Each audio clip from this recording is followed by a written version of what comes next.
Our Greek walking holiday begins in Corfu, where from our base in the centre of town, Sarah and I explore the sights of this ancient castle city.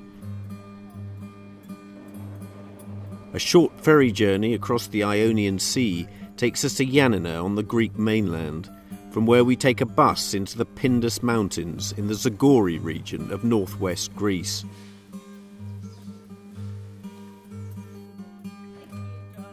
Our base for the next 3 nights is a delightful family-run guest house in the traditional stone village of Corfu.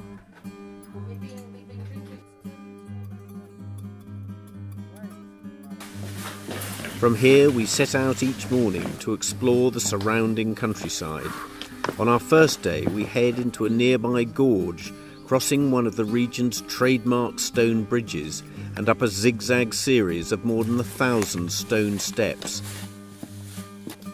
These 18th century cobbled tracks were built for caravans of mules carrying supplies between Zagori's remote mountain villages.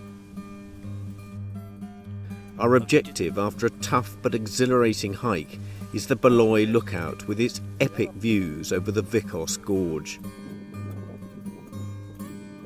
During the next few days we descend into wooded valleys following the route of the annual Zagori mountain race and crossing more of the region's 92 arched bridges.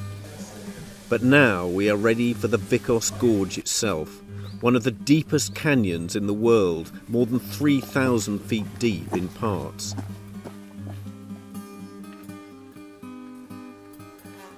In autumn the riverbed is dried up, but this in no way detracts from the awe-inspiring scenery, surrounded by limestone cliffs up to 200 million years old.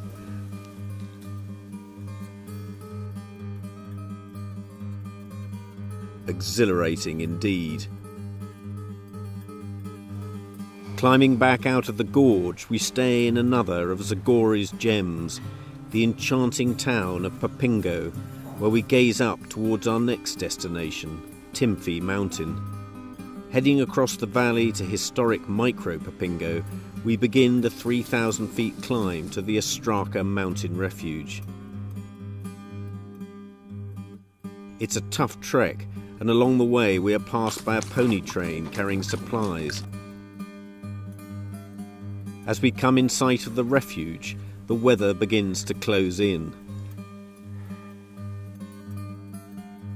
But not before we have one final view back over Zagori and its magnificent landscapes.